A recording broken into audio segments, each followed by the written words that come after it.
Welcome to the Talkback Fans High School Football Preview Show. I'm Terry Heil. I'm Danny Boyce. And tonight we are at Chardon Memorial Field here on the campus of Chardon High School with the Chardon Hilltoppers. The Hilltoppers are members of the Western Reserve Conference. Last year they went 10-3, losers in the regional final to Aurora. They are led by Chardon alum, 1999 grad, head coach Mitch Hewitt in his 10th season. He barely looks old enough to be here 10 years, doesn't he, Danny? Yeah. We are joined this evening by senior quarterback Drew Fetchick. Drew, thanks for joining us. How are you today? I'm good. How are you? Doing just fine, thanks. So, Drew, you guys had an opportunity, a rare opportunity, and with everything that's been going on, to have a little bit of team building today. How did that go? It was a lot of fun. Seeing our linemen go down the speed slides, and even me going down too. It was really fun. I had a lot of fun. Yeah. Obviously last year, very tough loss, tough way to end the season. We were there for it. What are you guys going to do to build on that, and what are you guys looking at to build on that? Well, it's obviously, it was a big loss, and we were heartbroken because we had that lead in the first half. So it's in the back of our minds, and we remember it and motivates us. So we're building off it for sure. Yeah. For you, Drew, with Max getting injured last year, you were able to get some valuable time at quarterback. So you come in as an experienced quarterback to lead your senior year. You've got a lot of weapons behind you. Talk a little bit about the guys you're going to be handing the ball to and throwing it to. Yeah, we have a great team this year for sure. Well, first, you guys probably know James Pettyjohn. He's really fast. Then our other halfback, Evan, he's a great blocker. He's fast too. Sean Carr at fullback, he's got good vision. He's fast. In our line, we have a great line, led by Nick, obviously, and Jesse. They're both really strong and big. And we got a lot of guys coming back, and hopefully Nick and Jesse can really lead this line, so that we can run ISO and jet. Yeah. And you guys showed last year too that on occasion in the right spot, you guys aren't afraid to throw the ball either, and you've got some weapons on the outside, don't you? Yeah, for sure. Brady and Nathaniel, they're both like 6'5". They're both pretty fast, and they got great hands, so it should be fun here. Yeah. What do you guys have to do to take that next step, get above and beyond, and go to what your ultimate goal is? I really think, in my opinion, it's the little things. Like we've really been stressing it this year, especially just like the little things, like finishing through the line, start behind the line, and I think that's the difference. Drew, for you, any desire to play at the next level? Yeah, there's always that option. I've been talking to some Division III schools about basketball too, actually. Okay. So, do you have a favorite sport? Well, I think football and basketball are about the same in my opinion. But there's always that interest in playing at the next level for sure. Okay. And for you guys, you mentioned James. We saw him quite a bit last year. He seems to be about the perfect size for a Chardon tailback, because with the way that you guys run everything is based upon deception. You don't know he's got the ball sometimes until he's at the second level. Right. Yeah, right. He's not gonna overpower anyone, but he sure is fast. And hopefully he stays healthy and it should be fun. One question I always ask the students: football's obviously a big deal. You mentioned basketball. Studies are obviously important too, because school matters. What do you do on the side just to kind of get away from everything and just kind of relax and just be you? Well, we always. I'm good buddies with a lot of guys on the team, and we hang out on the weekends. We go bowling. Like we went to Topgolf the other week, and then we go relax. And I just got a hot tub, so it's so nice. And I love it. And so we hang out in there too. Well, I'm gonna ignore the hot tub thing for a second. I want to know, what are your handicaps in bowling and golf? Topgolf, I am not good. Not good at all. Definitely got to work on the drive, but bowling, I got a 200 the other day, so I thought that was pretty cool. Drew, as a senior, as a quarterback, obviously there's a leadership role that's placed upon your shoulders. How do you try to impart to the younger guys what it means to play here and what they need to do to help contribute? It's always a big step. Like I remember when I was a sophomore, like it was a struggle to get used to the intensity of the practices and like the coaches in your face. Like they obviously hold you to a higher standard. So they just got to stick to it and do the little things right and just stick with it for sure. The other thing I want to know, because I'm going to go back to the hot tub, how many new friends did you have because of the hot tub? Well, my dad is he likes to keep it clean, so he doesn't like a ton of people coming over. It's all right. So we have been joined by senior quarterback Drew Fetchick. Drew, thank you very much for the time. Greatly appreciate it, and I'm going to wish you 15 weeks of healthy. Appreciate it. Thanks for having me. We are now joined by senior linebacker Cade McDevitt. Cade, thanks for joining us. How are you today? Good. How are you? Doing just fine, thanks. So, Cade, you're playing linebacker. Your coach, Mitch Hewitt, was a linebacker here, was, I believe, number 2, Mr. Ohio football in his senior year. What's it like to follow in his footsteps? I mean, it's great to have him as a coach, first off. I mean, he tells us to play fast and physical, and we'll succeed, so that's what we do. I think we had 4 all-district linebackers last year, so it's working out for us. What is the emphasis for you guys? When you look at Chardon football on the offensive side, we know it's on the deception. On the defensive side, you guys are always, whether you're big, small, fast, you guys are hitters. Yeah. How do you guys emphasize that, especially with what we've been going through with trying to maintain a little bit of social distancing and everything that's been going on? I mean, we get limited reps now in practice, especially we can't hit each other as much, but when we get like ones-on-ones, I mean, we go hard, so we're always taught make them pay for it. Yeah. All right. You said you had 4 all-district linebackers. Talk about that linebacking crew. I mean, Miles moved down to D end, Nathaniel Salka moved back to safety this year, but we kept me and Vince in the middle.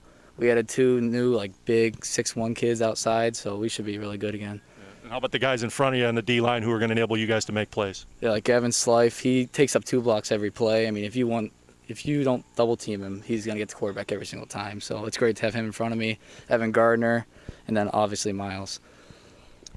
What are you guys gonna have to do on your side of the ball to make that next step and get to where you guys want to be as far as that next level of success? Not just winning the region, but actually going on and being state. I mean, I think it's just being in shape, running the football at practice every single rep. Because in the fourth quarter, when everyone's tired, it's who wants it more. It's not skill or who's faster. It's who wants it more. What's it like playing for Coach Landes, and what's his philosophy on the defensive side of the ball? I mean, he's a genius. He draws something new up every week. He draws us up at halftime, in between drives. I mean, it's lucky to have him as a coach. When you guys, there's some teams in the WRC who like to throw the ball, and obviously you guys don't throw it a ton. You last year threw maybe a little bit more than normal. But for you guys, when you're going through a week where you're playing, let's say, a Kenston, who likes to historically throw the ball, a Mayfield, somebody of that nature, how are you guys able to get in the quality reps that you need against that type of offense when you don't really see it every day in practice? I mean, it's all on our scout team. I mean, Drew plays scout quarterback for us now. He can throw well. We have receivers that can run because we have one-way guys, so we can go against the ones, and they can run. So we get a good look in practice all week. Okay. Like I asked earlier, obviously football's big. Obviously your studies are big. What do you do in your free time? What do you do to kind of let loose, get away from everything? I mean, just like Drew, I'm good friends with Drew. We go bowling. We hang out at his house in the hot tub. I mean, Nick's got a pool now, so we find stuff to do on the weekends. So what's your handicap? Is it better than Drew's? Probably not. No. Goals for the season? I mean, we want to go all the way. We want to win the WRC, and we want to ring. So that's our goal. Beautiful. Greatly appreciate it. We have been joined by senior linebacker Cade McDevitt. Cade, thanks for your time, and I'm going to wish you, instead of 15 weeks, since I've been told I'm wrong, a full season of healthy. Thank you very much. You're welcome. Thanks, buddy. We are now joined by Chardon senior linebacker Vince Ferrante. Vince, thanks for joining us. How are you tonight? Good, how are you? Doing just fine. You were chomping at the bit. I'm asking for names. You jumped right out of the middle of the group and said, hey, Vince Ferrante, linebacker, senior. Yes. Jumped right in. So I like that. You're showing that enthusiasm. I'm sure that's part of why you're a leader on this defense, isn't it? Yes, sir. Yeah. I mean, I feel like I've been a leader since last year. I mean, I've been trying to show my dominance and be the leader of the team and push our team to the greatest to I don't know, get farther and farther. We stopped at week 13 last year, and we're trying to get farther this coming up year. Ask Cade, talk a little bit about that linebacker group that you're a part of. I mean, me and Cade have been, last year, it was our first year coming in. It was we didn't have experience, but I mean, we got together and we became dominant. And, I mean, we have a great D-line, Gavin Slife, Evan Gardner. I mean, they're actually insane. I mean, Gavin Slife can take on 2 kids at once. I mean, it's a great group. Yeah. How about the guys behind you, the D-backs? The D-backs, I mean, they're coming in on their second season too. I mean, we lost one of our great, Keaton Ziegenfuss, our corner. But I mean, we have heck of a kicker too, huh? Yeah, he was, and he's won a lot of games for us. But I mean, we have Kevin Doyle on the corner spot now for his position. We're trying to figure out who's going to be our other side corner. But I mean, Nathaniel Salka, he's a great player. Brady Toth, they're going to be great guys this year. Talk about, you mentioned really quick, you guys lost in week 13. Heartbreaking game. Really tough game. You guys played really well. Came up a little bit short. What's it going to take to get to that next level? I mean, it's going to take our leadership, our violence, like getting past, like just getting through, like scoring on offense. I mean, I feel like our defense is great, but I mean, we need to score because you can get a stop and then not score. I mean, points matter in the game. So, I mean, I feel like we need to have a lot of violence and domination and just get those points on the board. Yeah. What's it like playing for Coach Landis, and what does he preach in the defense room?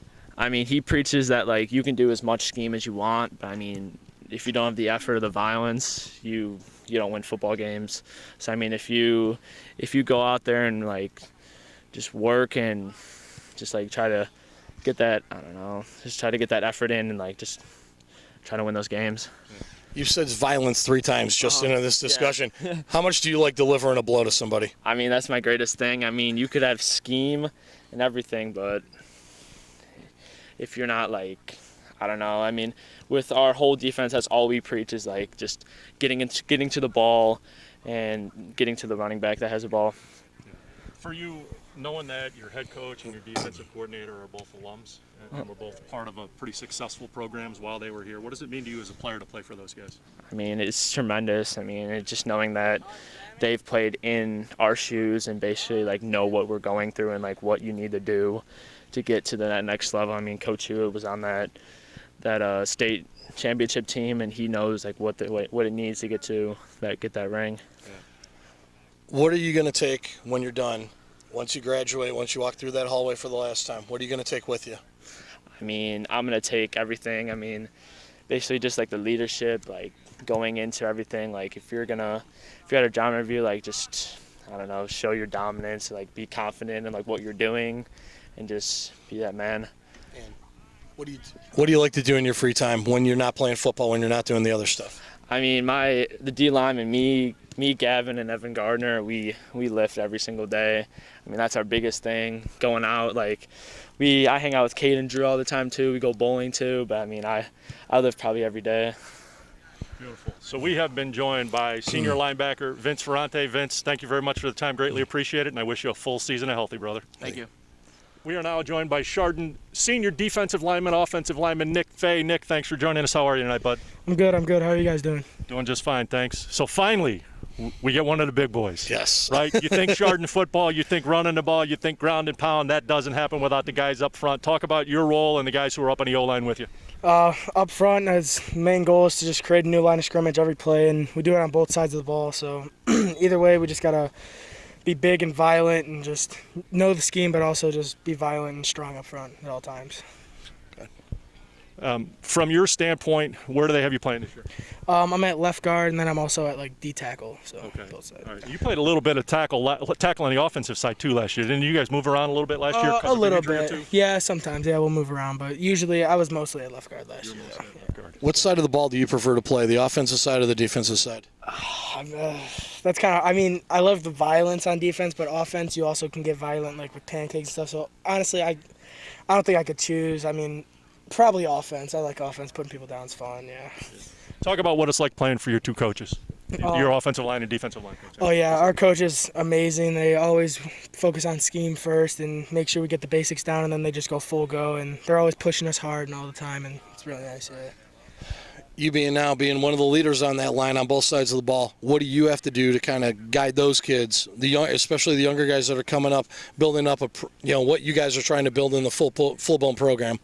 Yeah, I just have to keep them going. Like, practices, it gets hard and stuff, and you just got to keep going, know what you're doing at all times, make sure you're studying at home when you're off the field and everything, and just keep them going at all times, just so they know what they're doing and so we can win football games. Goals to play at the next level? Yeah, I would love to play at the next level. Football has been a big part of my life since I was in, like, first grade, so I would definitely love to play at the next level. For sure. What kind of schools are you looking at, or what kind of schools are showing interest in you? I've been talking to some D3 schools like Bolton Wallace and John Carroll and stuff like that. They're beautiful schools. I love them, yeah. They're really nice. And the OAC is great football. Yeah, great football, yeah. Are you a bowler like these other guys? Seems like everybody's a bowler. Yeah, I do bowl with them. I'm awful, though. I'm bad. Like, I barely break 100, so I'm not too hot at bowling. You help a lot of handicaps, trust me. Yeah, for sure. Goals for your senior year? For sure. Definitely want to win the conference automatically there. And then we definitely want a ring. I mean, it's always the biggest goal, but you got to work at those little goals first to get there, for sure. Yeah. You guys were a little on the young side last year. Got to a regional final. How do you guys take that experience and springboard it into a state semifinal, a state final run this year? Yeah, it's nice returning a lot of people, so then we have experience on the line, and so when we get in those types of tight games, hard-nosed games, we know what we're doing, we know what to do. We can lead the younger ones in, so really help them out there, and it's nice having a lot of experience back. Yeah. And, we don't know at this point whether or not they're going to be fans of here, but we've been here on Friday night. We've seen this place packed. Talk about what the community support means to you guys. Oh, the community's awesome here. Just showing up every Friday night and just seeing the fans just packed in here, and it's awesome. And even if without fans, it's still just awesome. Just living here. It's an awesome city. It's awesome. Well, I can tell you, even by being at the games last year, even in the playoffs, seeing the fan support you guys got, obviously the community's been huge for you guys, and that's got to be pretty awesome. Yeah, it's awesome. I mean, those playoff games, you can just hear them, and usually you don't hear many things during the games, but at those playoff games you could definitely hear our fans for sure. Yeah. Beautiful. So we have been joined by senior offensive lineman, defensive lineman Nick Fay. Nick, want to thank you very much for your time. Greatly appreciate it. I wish you a full season of healthy, brother. Thank you. Thanks for having me.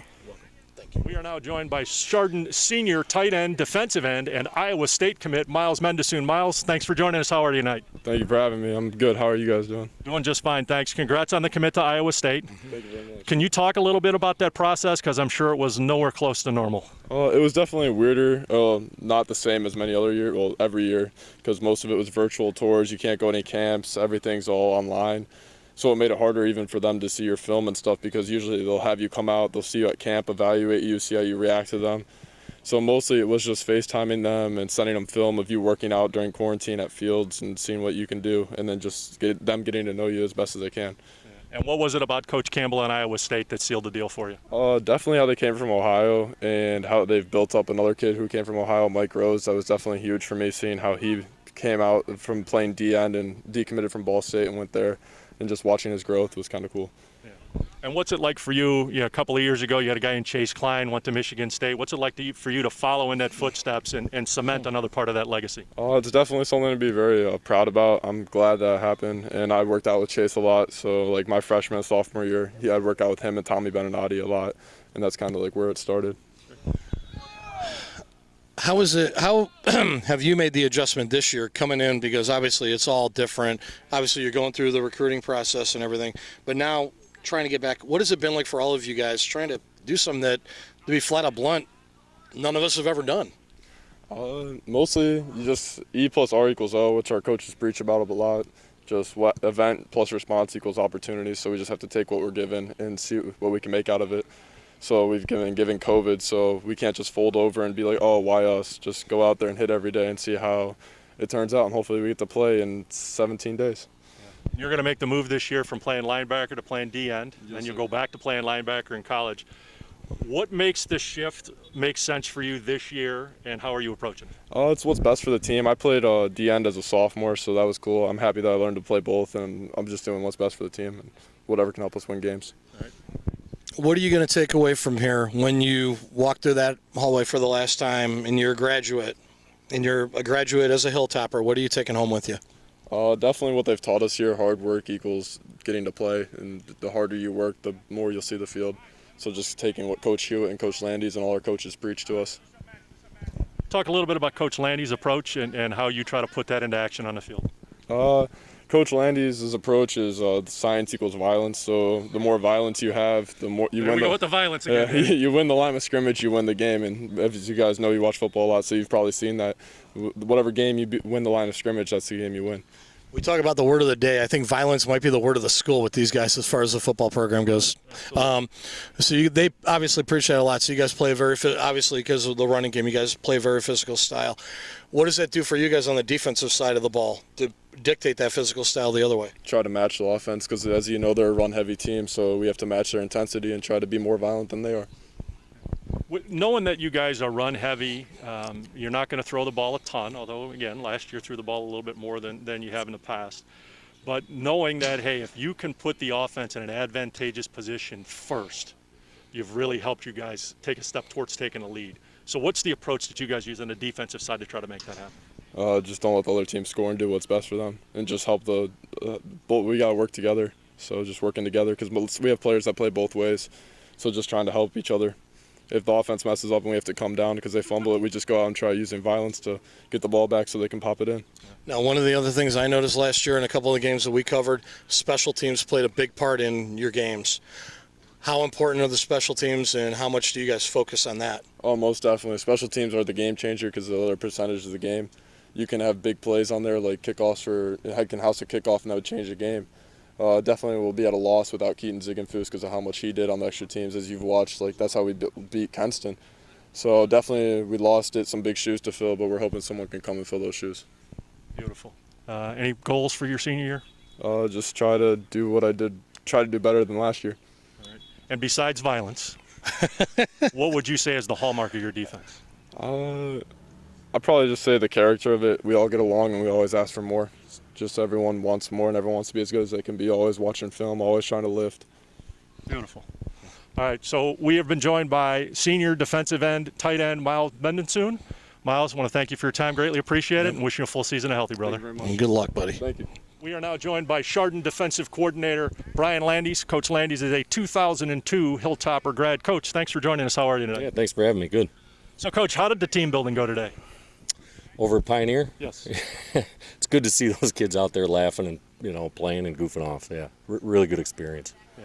You guys have had about a week and a half of practice now, and I know you guys have been going pretty much probably since a half hour after the state said you could hit the field. Right. I know Coach's mentality. I know he had you guys out here. But in this first week and a half, where do you think you guys are at? How happy are you with what you've seen? Oh boy, my phone's ringing. Let me mute that.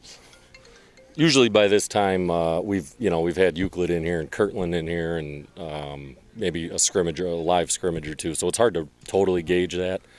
But the kids are buying in. They're doing everything we've asked them to do. So as far as our standards go, I think we've made good progress and we're excited about it. What's the key word to your defense? I want to see if the kids said it right. Pursuit. Oh, okay. Different word. Or violence. There you go. That's the word I was looking for. Absolutely. So explain to me what you mean and when you preach that to the kids and how they take it in and then adapt it to the field. Which one? Violence? Violence. Yeah, it's just a mindset. I mean, there's a movie scene that I think about when I think about football. It's I'll spare it, but it's basically it's you or him. And what do you got? I was going to say, do the movie scene. Oh yeah, all right. Fury is the movie, and it's German and they're whatever. It's kind of gruesome, but basically Brad Pitt's telling the kid who's never been in battle before, either he kills you or you kill him. And that's not the case in football. Obviously, that it's not war, but when you're talking about a collision sport that is violent, you're gonna get hit. So it's a question of are you going to deliver hits or accept hits, because it's a contact sport. So we got to play with violence. Yeah. And up until you had these last 7 days of practice before that, there was no hitting. So how did you guys approach trying to teach that without actually there being a lot of contact? You just you practice a lot of fundamentals, speed, pursuit to the football. Things like that, but it's really the way these kids train. Like our off-season program with these strength coaches that we have, Coach V and Coach Lasek, Coach Hewitt, they do a great job just setting that mentality and the culture of the program. So once we get the pads on, the kids are ready to go. Talk about each of your three different units on the defense: the D-line, the linebackers, and then the D-backs. Defensive line they're quick, they're good. We got some experience coming back. We had probably a deeper rotation last year. I think we rotated about 8 or 9 guys on 3 spots last year, and this year it'll probably be more like 5 or 6. The linebackers are experienced. We actually moved 2 outside linebackers that were Salka and Miles were our outside linebackers. We moved them to D-end and safety, and put 2 kind of new guys in at those spots, and they're coming along well. And then the secondary is I think we got 2 returning starters back in that group and 2 new guys, a sophomore. 3 returning starters, I guess, if you count Salka. I moved him back to safety. But sophomore playing corner, Trey Leapart. He's a real natural, kind of good ball skill, athletic kid. So we're pretty comfortable with him right now. The kids made reference to the fact that you seem to come up with different things every week based on how you're playing. Or who you're playing? Do you have a base scheme that you like to run and then branch off of that, or is it pretty much throw to playbook out for the week before and let's start over based on who our opponent is? No, we have a base scheme that we work out of. I think we've gotten better at that as a staff over the last few years. Probably 4 or 5 years ago, it was start over every week, which isn't real good for kids, understanding of the scheme and confidence.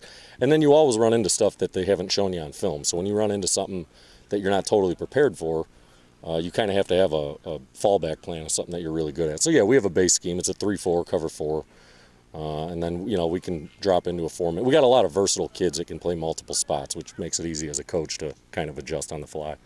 And with not having any scrimmages this year and probably having less tape than normal, will you maybe have to have a little bit more in that fallback bucket from a week-to-week basis? Yeah, we've put a lot in. We've put a lot of stuff in. I mean, we have 8 starters coming back from last year, and they retained a lot of it from last year. I would say that. So, we had meetings in the off season through the winter and basketball season. We were having some meetings, and so they retained a lot of information. But really, to start the season, I don't even know who we're playing week 1. So I'm going to guess that we just roll out our base defense and let it fly. See what happens from there. Okay. So, Coach, when you look at your defense, you talked about pursuit, you talked about violence. There were 2 things that really impressed me about your guys' approach last year. One on the offensive side was just the sheer number of guys who touched the ball on offense. But on the defensive side, you guys always had 7, 8, 9 hats going to the ball on every play. How difficult is that to teach and to get these guys to maintain everybody going after the ball? I think in a culture like Coach Hewitt has built here, it is easier than maybe in some places. Mm-hmm. But the seniors, the players set the culture. Coach Hewitt, he does a great job of the expectations, and then the players are the ones that set the culture. And the players, we have really good leaders, and they kind of demand it of each other at this point. It's just they take pride in it, and when you take pride in it, that trickles down to the lower levels. And those kids, you can see it. You can see the younger kids. It's not habit yet, but they catch themselves not doing it, and I don't even have to say anything. They catch themselves, and then they take off, and you can see that in those kids. So yeah, it's a culture and it's a leadership thing. Yeah, makes your job as a DC that much easier when the kids can kind of take over, doesn't it? Certainly. Yep. I'm going to steal Terry's question because he likes to ask all the coaches this, but this is the coach speak question. Why are you who you are? Whew. I'll give you this one. I get it from it. That's fine. Why am I who I am? You'll be too tongue-tied to ask it anyway. That's a good one. I guess, starting with my parents' upbringing and my coaches, I think, coming up through had a big impact on my life at all levels. Through college, I had some really good coaches and good people to kind of guide me and mentor me through those knucklehead years. And sometimes you got to learn from mistakes and things like that. But yeah, I think I know for a fact that being here at Chardon with these coaches and these people has certainly helped develop who I am over the last decade. And it's great that you're giving back by being a part of this, Coach. So we have been joined by Defensive Coordinator 2002 Chardon grad Brian Landis. Coach, thank you very much for the time. Greatly appreciate it, and wish you a full season of healthy. Yeah, appreciate it. Thanks, guys. We are now joined by Chardon Hilltopper head coach Mitch Hewitt, a 1999 graduate here of Chardon. Coach, thanks for joining us. How are you this evening? Thanks for coming out this evening. Appreciate it. Thanks for having us, Coach. So, Coach, it was good to talk to you a little bit before we went on the air. You talked about it was nice to see these guys get away a little bit, have a little bit of fun, have a normal, what you called a kid's day, so to speak. Yeah, I mean, obviously the situation that we've been presented with, it's harder and harder to find normalcy. And for the few hours that the kids were out at Pioneer today, it seemed normal for them, so it was good to see. Good. Coach, and I know that you're the right person for me to ask this question to. Why fall sports and why football? I don't like to even just paint it just as football. I mean, obviously I'm biased because it's the sport that I'm most invested in, but, I have a daughter who runs cross. I have another son who plays football. I have another son who's over there playing football, and I thought about it last night. It's like I told my wife, I go, all 4 of my kids were at a practice today, and they're dead tired. They sweated, they socialized, and they stayed off their social media and their phones and their video games. And we're living in a point in time where I almost have to apologize for that, and I'm not. But it's amazing that we think like it's become selfish for adults. But it's really when you're around kids as much as we are, you see the impact that having sports and band and everything else versus not having it. And I just, I'm an advocate for it. With all the uncertainty that's happened throughout the summer and now lead into the fall, I've asked other coaches this, so I feel obligated to ask you. Do you think there's been a lack of leadership in Columbus as far as whether it be through the governor's office or the Ohio High School Athletic Association, as far as hopefully they don't pull the rug out from under you guys next week? Yeah, I mean, I would be the first one to say that I think there's been a lack of leadership, but it's an unprecedented time. I don't envy the people in those positions, but I think the easiest thing in the world to do is cancel. And that seems to be a trend that we're incurring here. And to some degree, it's like, the Big Ten cancels. It's like I'd love to see their data that drove that decision. And if it's there and it's present, but what has happened, and I think I speak for a lot of parents, as a parent, it seems like the ability to parent our kids has been removed from us, and it's in the hands of bureaucrats and legislatures who, and even county health directors who ultimately have the final say of what's best for our kids. And these are people that I've never met that may or may not be in office a year from now. So I think parents feel frustrated because they've lost the right to see what's best for their kids. Schedule-wise, going forward, obviously because it's limited now to 6 games, and then everybody makes the postseason. Any discussion on what your schedule may be like with your athletic director and with the conference? No idea. I mean, our ADs are going to meet tomorrow. I think, again, they're waiting for direction from Columbus, and if they do that, you could be waiting for potentially the week 1 of the season and not know who you're going to play if that's how we play our cards. So I think the ADs are going to get together tomorrow in our conference, try to establish some sort of 6-game format, 3 games at home, 3 games away, and go from there. But no, I mean, it's like essentially I got a bunch of 16 and 17-year-olds who have worked the last 13 days without any sort of paycheck, and they may never get paid. But yet I can tell you they're grateful for every practice that we have. So, Coach, I know that you were not a proponent of the expanded playoffs, but this year, because of the situation, everybody who wants to get into playoffs is going to get into. Do you have an issue with that? No, not at all. I mean, I think in a normal year, I'm not a fan of expanding playoffs, but this obviously isn't a normal year. So I think what the OHSAA has come up with, although I wish it would have came out a little bit sooner, but I'll take it. I think it allows for everyone a little bit of flexibility. Some counties may not play their first game until October. Some conferences may not play until the middle of September. So this allows every kid an opportunity. And I don't look at it as a trophy everyone gets to receive. I mean, ultimately, there's still, if you're going to win a state title in a year like this, I think it's going to take a special, talented team.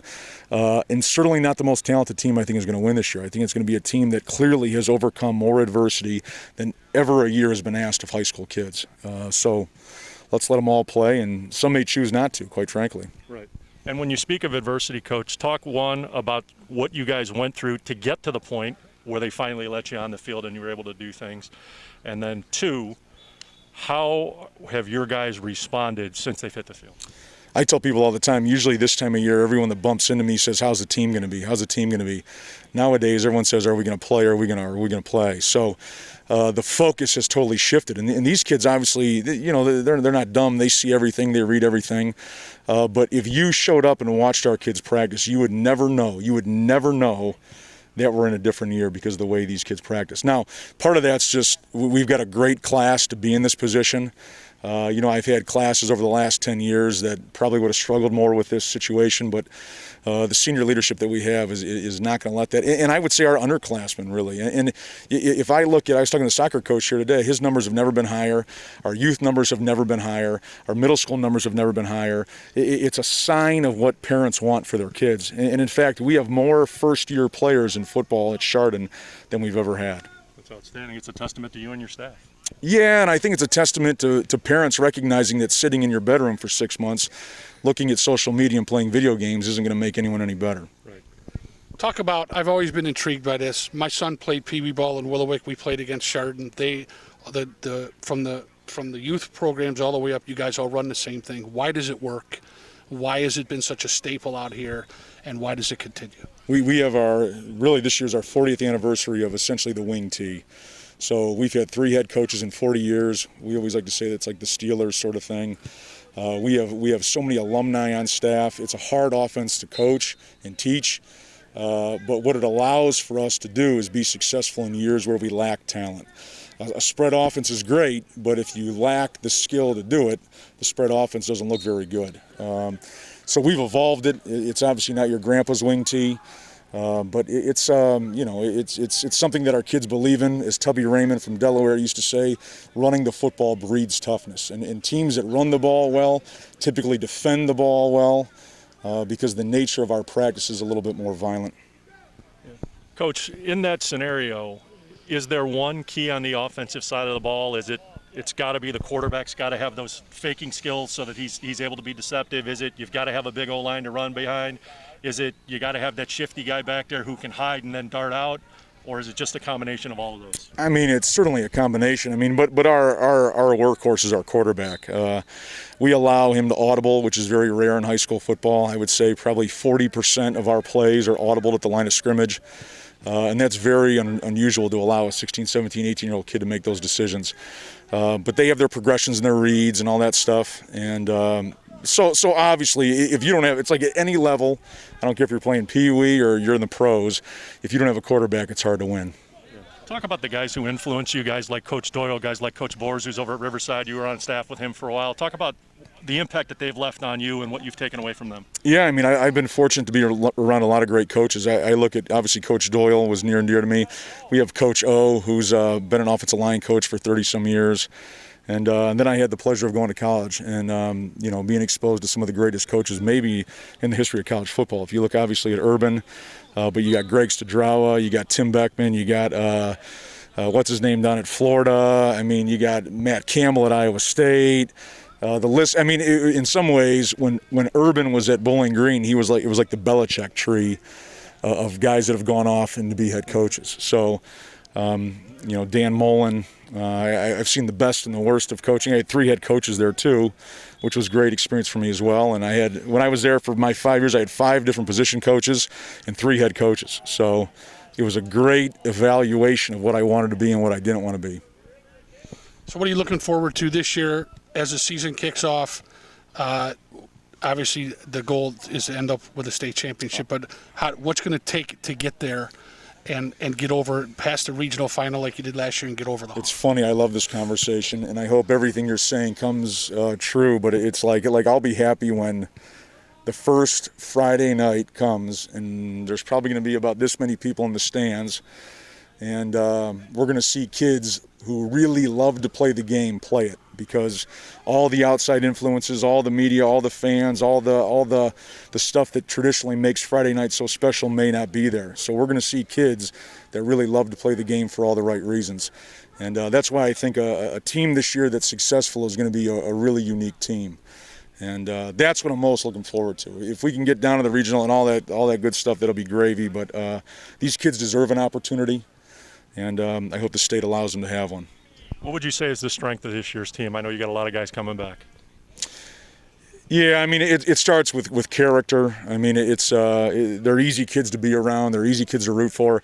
It's like today, it's like some years it's like, who could you bring to interview? And it's like, I got 2 guys I know right off the bat. This is a team where it's like you got 10, 15 kids to choose from. I have no idea who my week 1 captains will be, and I'm probably going to rotate them this year because there's so many kids that deserve that leadership spot. So, strong, they're fast, they're this, they're that, but more than anything, as much time as we spend together, we need to be trustworthy and we need to enjoy one another's company, and that's what we do with these kids.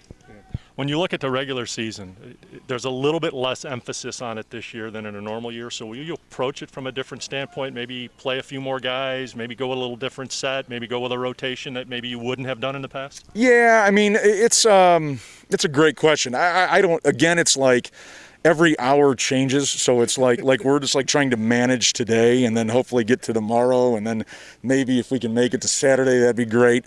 So when we get a little bit more green light, I think we'll start to talk more about that as a staff. But right now we're trying to manufacture an inter-squad scrimmage for tomorrow, and even that's unique. It's like dividing up the teams evenly. Parents aren't allowed in. I don't know how that's going to go over. We're going to share a link with people that they can watch from home. I mean, it's just all these things. I'm going to play the national anthem. We're going to raise that Stars and Stripes over there, and we're going to try to create as much of a Friday night environment for our kids because they deserve it. and no one has to play, right? Like no one has to come out. Your kids don't have to play. You know. Yeah, I mean, that's the uniqueness of what we're going on. So, Coach, we're at that time where it's time for the coach's question. I ask one every year, worded slightly differently. But why are you who you are, Coach? Oh boy. Yeah, I mean, I've been exposed to a lot of great people. I got a wife, high school sweetheart, been married for forever. She keeps me grounded. She makes me do this really because she doesn't want me at home. So it's you know, King Cone putting on a little weight, right? And yeah, it's either this or scooping ice cream. So I figure I'd rather coach football. But the Why? no, you know, it's you know, I have a faith and I believe that.